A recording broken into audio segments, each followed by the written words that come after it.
दोस्तों दुनिया के 140 देशों को चावल एक्सपोर्ट करने वाला भारत अब अमेरिका को जो चावल एक्सपोर्ट किया करता था उसे दूसरे देशों को एक्सपोर्ट करने का विचार कर रहा है। अब आप जानते होंगे कि अमेरिकी राष्ट्रपति ने पहले भारत पर 25% उसके बाद 50% टैरिफ लागू कर दिया और इससे भारत को अच्छा खासा नुकसान होने वाला है। नुकसान होने वाला क्या, नुकसान होना शुरू भी हो चुका है और आगे चल के भारत को नुकसान ना हो इसीलिए भारत अब अपनी सप्लाई चेन डाइवर्ट करने में लगा हुआ है। अब इसमें कई यूरोप के देश शामिल हैं, वहीं एशिया को तो भारत पहले से ही चावल जैसी चीजें एक्सपोर्ट करता आया है और अब भारत जिस नए देश को चावल एक्सपोर्ट करने जा रहा है उसका नाम है फिलीपींस। आइए जानते हैं आज की वीडियो में क्या कुछ चल रहा है अंतर्राष्ट्रीय सुर्खियों में। यदि आपको हमारा काम पसंद आए वीडियो को लाइक और चैनल को सब्सक्राइब जरूर कीजिएगा।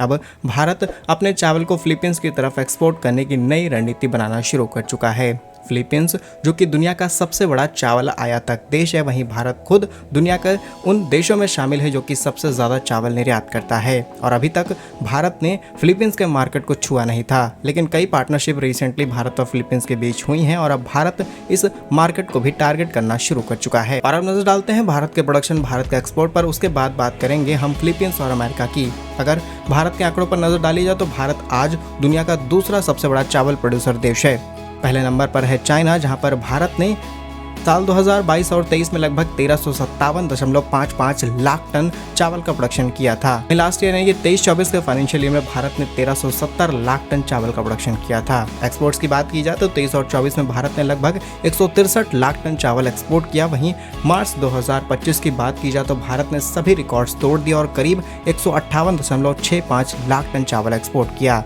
लेकिन वेदर कंडीशन और बहुत सारी जियोग्राफिक सिचुएशन को ध्यान में रखते हुए भारत ने जैसे ही चावल एक्सपोर्ट पर रोक लगाई, पूरी दुनिया में हाहाकार मच गया। क्या चीन, क्या मिडिल ईस्ट के कंट्रीज, हर तरफ से भारत पर सवाल उठने लगे, लेकिन भारत ने लिमिटेड देशों को ही चावल एक्सपोर्ट जारी रखा।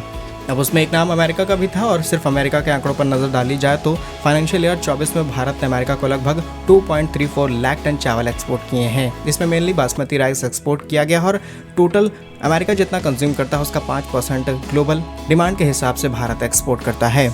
अब आप खुद ही सोच करके देखिए, अमेरिका ने भारत पर 50% टैरिफ लागू किए हैं, वहीं वियतनाम 46%, चाइना 34% और थाईलैंड 36% जैसे देश हैं, तो भारत इन मार्केट्स को आसानी से एक्सपोर्ट कर सकता है। मे भी चावल यहाँ से यूएसए जा सकता है और अमेरिका शायद इस पूरी सप्लाई चेन को भी डिस्टर्ब करने की कोशिश करे। और अब बात करते हैं अपने मेन टारगेट की, जहाँ पर भारत डाइवर्स कर रहा है मार्केट को और फिलीपींस हमारा नया कंज्यूमर बन सकता है और अब भारत फिलीपींस को अपना नया कस्टमर बनाने की तैयारी में है। साल 2024 और 25 के आंकड़ों को निकाल करके देखा जाए तो भारत ने फिलीपींस को मात्र 48.91 मिलियन डॉलर के आसपास चावल एक्सपोर्ट किए। वहीं पूरी दुनिया को लगभग 11 अरब डॉलर का चावल भारत की तरफ से एक्सपोर्ट किया गया है।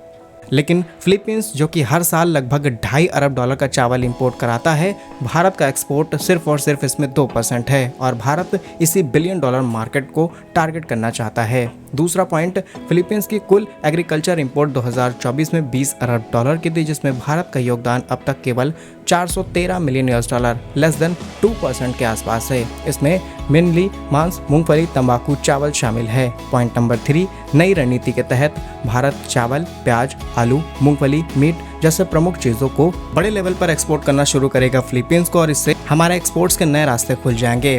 वहीं फिलीपींस के इंपोर्टर्स यानी वर्ल्ड फूड इंडिया और इंटरनेशनल राइस कॉन्फ्रेंस सितंबर से अक्टूबर 2025 भारत में भाग लेंगे, जिसमें दोनों देशों के बीच व्यापारिक ड्राइव को बढ़ावा मिलेगा। पॉइंट नंबर 4, वहीं भारत की वैश्विक चावल निर्यात हिस्सेदारी साल 2024 और 25 में 11 अरब डॉलर की रही, जबकि वियतनाम जैसे देशों को लगभग 3 अरब डॉलर, थाईलैंड को 1 अरब डॉलर, अमेरिका को लगभग आधा अरब डॉलर का चावल हमने एक्सपोर्ट किया है और वही आधा अरब डॉलर का सीधे मार्केट फिलीपींस की तरफ भारत मोड़ना चाहता है, जिससे भारत को कोई नुकसान न हो, भारत का एक्सपोर्ट इसी तरीके से मेंटेन रहे और डोमेस्टिक प्राइसेस को भी हम कंट्रोल कर सकें। और जैसा शुरुआत में हमने आपको बताया कि भारत सरकार की नई नीति का मकसद है कि अमेरिकी टैरिफ और यूरोपियन यूनियन की बाधाओं के चलते भारत अपने मार्केट को पूरी तरीके से खोल दे, स्पेशली उन देशों के लिए जहां पर हम आसानी से चीजें एक्सपोर्ट कर सकते हैं और इन पश्चिमी देशों को समझाया जा सके। और शायद जब आप ये वीडियो देख रहे होंगे तब तक ट्रंप बड़ा फैसला ले चुके हैं कि भारत रूस को उन्होंने चीन के और ज्यादा करीब कर दिया है और इसके पीछे सिर्फ अमेरिका है और शायद अमेरिका को इससे बड़े नुकसान हो सकते हैं, इसीलिए ट्रंप अब